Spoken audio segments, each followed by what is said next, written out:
First, I want to call out, though, Town of Concord Historical Society, Dave Ploetz, Joel and Jeannie Mall. Anybody else from Concord here today? Joyce, how could I forget Joyce? Sorry about that.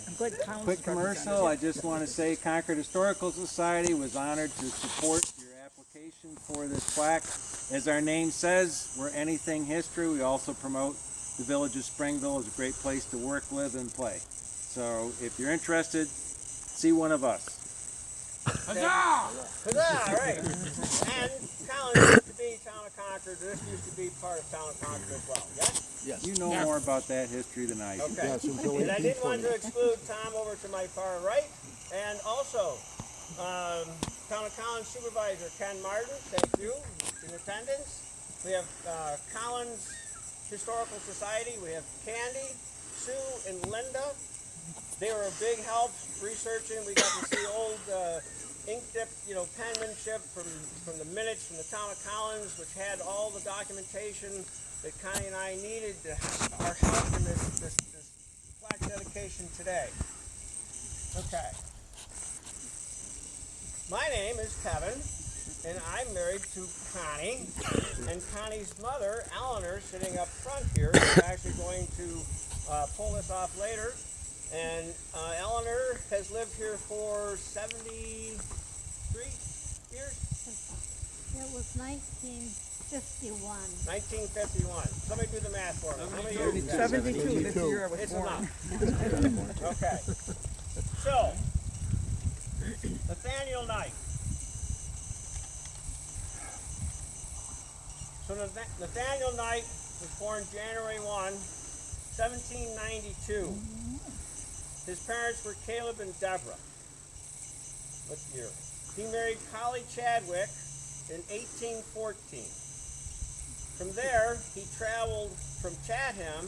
He traveled here by foot with his wife and 2 children, ages 3 and 1 year of age. Wow. Took him 4 days and 10 hours. March with a 3-year-old. Try that today, right? I can't even get these guys to march that quick.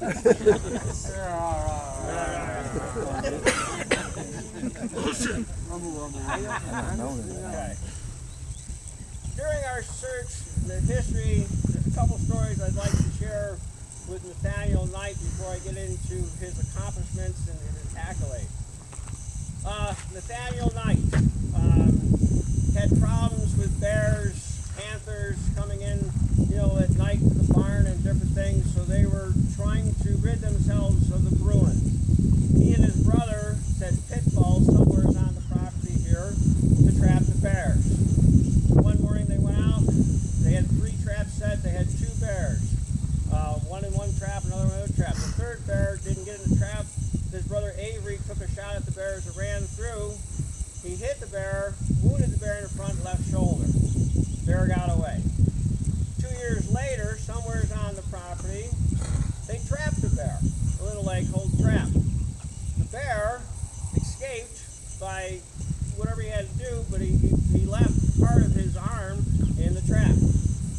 14 years later, so now that bear is 16, they shot a bear, they figured the last Bruin in Zor Valley, missing the same front leg with a wound in the shoulder.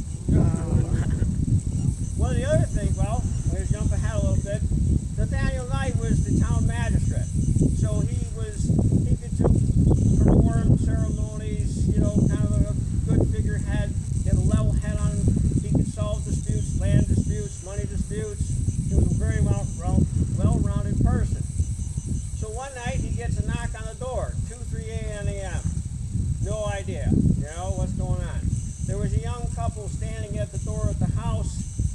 They rode a horse and they wanted to be wed right then and right now. So he performed a ceremony here on this ground right here, and the article says that the couple rode off into the darkness. Problems of being a figurehead or a leader in the community. All right.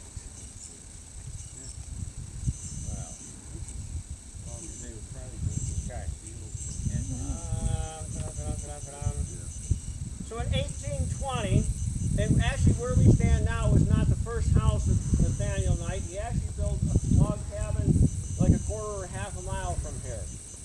for a couple of years, and then he built a house over here. But in 1820, he was elected to magistrate. In 1820, he was, as magistrate, or part of the party that led this, he instituted a penalty of $1 fine, if your stud horse was loose for more than 24 hours. Because you just can't have a stud horse running around loose like that. So he made up a fine in the town of Collins for $1 if your horse was loose for more than 24 hours. The Canadian thistle, he was part of making a fine, this is in 1822. If somebody told that you had a Canadian thistle on your property, and you didn't remove it in a day or two, you were also fined $10. $10. Okay? 1824, he had a program for a bounty on the wolves. For a wolf, if you were to shoot the wolf and bring the pelt in to the town, you could get $10 for a full-grown wolf, or $5 for a whelp or a pup. In 1827, he raised that up to $25 per wolf and $12.50 for a whelp. Okay, we already talked about him marrying people here, yes? Nathaniel Knight liked to play the clarinet. And how many children did Nathaniel and his wife have? Some records say 11, some say somewhere between 8 and 11 children. You lose count. You lose count. And names too. You run out of names. Okay. 1820, he was also elected commissioner of the schools. 1823, he was elected the tax assessor. 1824 to 1832, he was supervisor for the town of Collins. Much like you, Ken. Yep. Yep. In 1831, he became a New York State Assemblyman. He was the furthest western and south part of the state to have that position. The interesting thing, he was also an assemblyman with Millard Fillmore, who became our 13th president of the United States. I don't have documentation or proof, but I think Millard Fillmore lived in a house about 1.5 miles from here, and I think Millard found, this is my thoughts, found Nathaniel Knight to be a leader, asked him to take part of this in Albany, but Nathaniel Knight only did it for 1 year, New York State Assemblyman. And I got to think, to have 11 children, or 8, and to ride probably the Erie Canal, which was completed in 25, which took days to get there and days to get back, I think Nathaniel Knight, after 1 year, said, you know what, I want to stay back in Collins, I want to stay here. In 1830, he had a partnership to a general store with John Adams, not the John Adams. So he was very successful. Wherever he touched, he was a born natural leader. Later in life, he donated land, Mount Pleasant over here. I know I was just speaking with Tom, wherever Tom went. There he is. Tom has actually gone over, but Nathaniel Knight donated the land for the cemetery, which Nathaniel Knight is now currently resting over there. He would live to be 72 years old, 9 months and 6 days. And I just stated he's buried over at Mount Pleasant. I couldn't have done this without Connie's help. If you ask my wife, I get these great ideas and, epiphanies and thoughts. And then I rely on my wife to help me get through all this.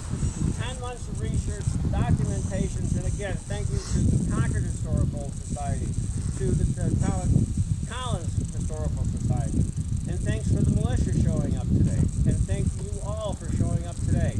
New York State has not put up a historical marker since 1939. So, a gentleman by the name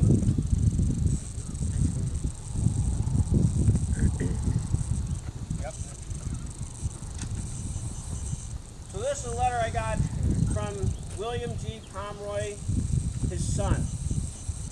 This is part of it. I'm supposed to read it. So congratulations from all of us at William G. Pomeroy Foundation on a celebration of New York State Historical Marker. We send our greetings from Syracuse as you commemorate the legacy of New York State Assemblyman Nathaniel Knight, who served as town magistrate, assessor, and supervisor. we wish we could be with you for this special occasion. At the Pomeroy Foundation, one of our main initiatives is to help people celebrate the community's history. We do this by offering grants for historical markers and plaques nationwide, as well as several other history-related initiatives such as National Historic Marker Day, which is held annually on the last Friday of April. We feel strongly that markers help educate the public and encourage pride of place and promote historical tourism. How did our mission come about? My dad, Bill Pomeroy, who is the founder and trustee, has been passionate about history since his childhood. He has fond memories of riding in the car with my grandfather and seeing historical markers as they would stop and read together. In 2005, when my dad established the foundation, he made funding historical markers a priority. He learned that New York State had stopped funding markers decades ago and left it to the communities to raise funds on their own. This was an impetus for the foundation's first marker grant program to fill that gap in funding, and later would become the springboard for several other programs in a variety of themes, including Hungry for History and Legends and Lore. With this New York State historical marker, you recognize Nathaniel Knight's legacy. We commend you for your efforts and send our appreciation to the Concord Historical Society, the Collins community, and all those who are involved in obtaining the marker unveiled today. We know this marker sharing the story will help ensure community's history will be remembered today and by future generations. From all of our dedicated staff and trustees, the Pomeroy Foundation says congratulations and warm regards, Dern Pomeroy, trustee of the William G. Pomeroy Foundation. Okay?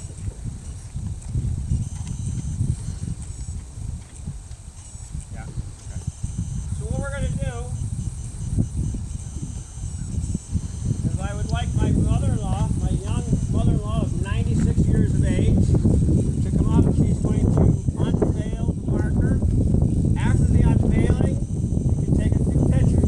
At that point in time, I'm going to ask the militia to form up. We're going to do a cannon fire, a musket fire, rifle fire, okay? When you see us out there, you may want to plug your ears, okay? That's your decision. That'll be the conclusion of our ceremony or dedication today. At that point in time, I do have a few pictures on the table of Nathaniel Knight and what the farm looked like at the turn of the century. And after that, if you would like, we're hosting a living history event across the street. You may drive up to the green grass in front of the sugar bush. You can come in and visit for a couple hours today. Normally our visiting hours would be Saturday tomorrow from noon to 4. You're welcome to come back tomorrow as well. So, if we are ready,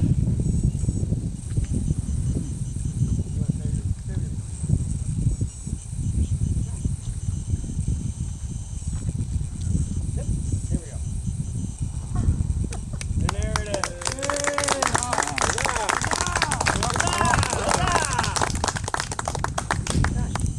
Connie, you want to help your mom? Yep.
That's more. More? Okay. Very good. Gentlemen, thank you very much. Dismissed. You're free to do what you normally do, I guess. Oh, boy. Yeah. Drop your rifles off. The bourgeois tend to be clean. All right. Where did you find these guys? Thank you.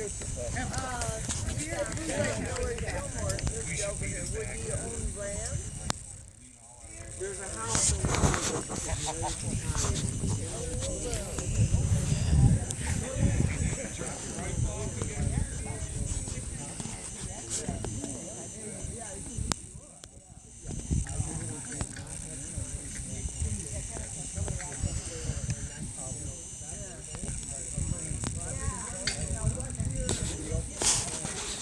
Sorry about that.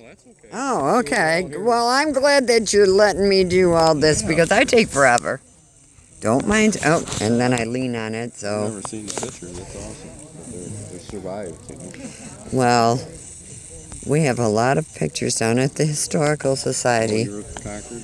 No, I'm with Collins. Collins. Yes. I'm with Howland. Well, there you go. We got you all over. We use these guys. I want you to know that you got a picture that's on a phone book. There That you was go. my great-grandfather, George Allen, delivering mail. Really? Yeah, Okay. Yeah. but he died over here. Yeah. Well, Yeah. Howland was like a pass-through. Batavia, then Howland, then down Well, through. yeah, you know how it is. Yep. Well, I have to say that, you know, it was a good place to stay. Just Yeah. in case you didn't know Yeah, that. exactly. I love the pictures. Yes, I know. I knew the barn was old because gambrels. Gambrels were, 1890s into the 30s. These flat roof barns were really old usually. Oh, what makes you imagine that? Yeah. They didn't want to cut You it. know- They didn't want to cut angles. You That's know, what did the it. guy that says that, so we spent every other year traveling across the country when I was young. I think I've stopped at every one of these across the country. Yeah, But my favorite things were the pharmacy signs. Yeah. I wish we had some around. And I know, wouldn't that be awesome? We should start our own. Of course, we'd probably get in trouble if we just, Yeah. I wonder if anybody wants to clean cannons later. oh, Not it. if I was you, I'd ask for volunteers in this group. No. You don't want it done wrong? Come on, that's not fair. Thank you for inviting me. Oh, yes, anytime. Build up and build it. Grandpa's farm in Missouri. Then I come here. I mean, buildings have come and gone.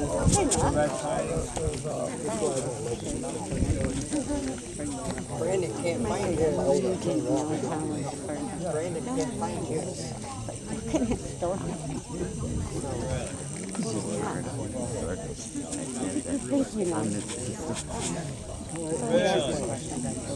Stay here, I guess. No, I'm higher.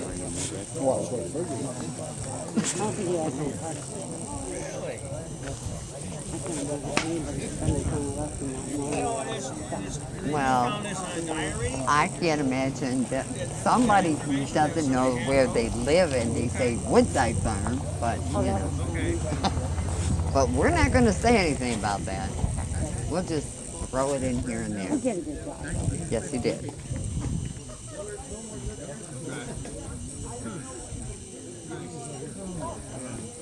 No, and I wish I would have thought that you were here earlier. I would have visited you as well. Still keeps appreciated though. Keeps my ears. I'll make another trip to see you. I would be honored. How's that? I would be honored. Yes. I like him on his knee. And thank you. Didn't he? Thank you. I like his honesty when he brings up the project and Connie does it. I know. That is honesty.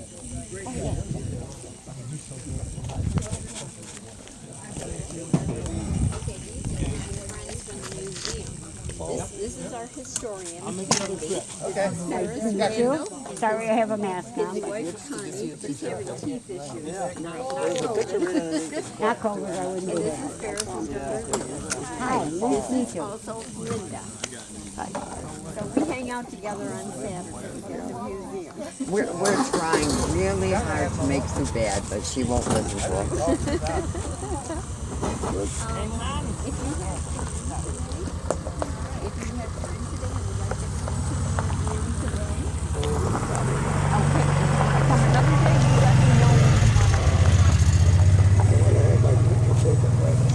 Absolutely, that's important. What's that? He's going to have his picture taken by the Oh, sign. Are you going to get a definitely. picture of that? Definitely. I'll go over and get it. You're the one here that has Oh, no, it's not a lineage. Yes, it is. No, it's not. Are you me? That's me. Me. Sue. This one hit it twice. That's what I would do. And you can send that picture to me for the website.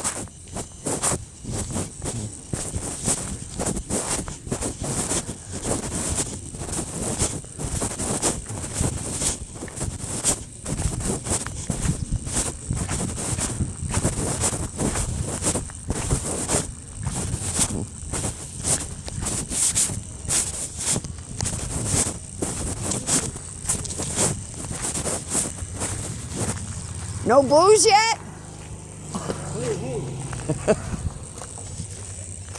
You got the booze in there, do you? No, it's at camp. Oh, here I thought you were going to give me a drink. Oh, she's looking for a drink. She did everything here. Sorry, in the camp. I'm in the camp. Oh, okay.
I have a job for Jolene. She has to find a picture of the sister who filed the life insurance claim. Okay. Because I'm thinking she dressed up as a man and she was the one. For Nathaniel? No.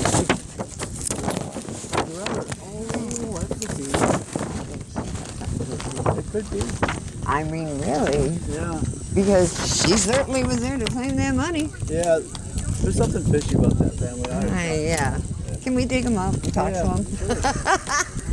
Well, apparently, wait a minute. Maybe they were that was them trying to keep you from making her do it. See? It's no joke. Yeah. I'm pulling it out of my hand, and I had to put it down on the table. It's funny because we have stuff like that all the time down there. But it just happens to us. So, ha. Yeah. So, ha. That was good. I'm glad you told me.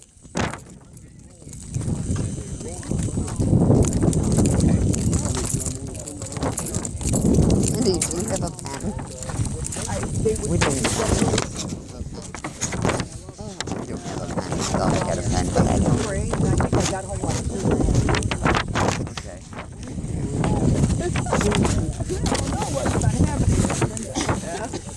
thought I had one in here. I'll look again. I thought I had one in here, but it could be the other one that I was carrying around. I always carried the pen in. I think that is it. And did Tom tell you what happened to him when he was down at the Painter Center the other day? Tom. Hawkins. No? Well, let me tell you.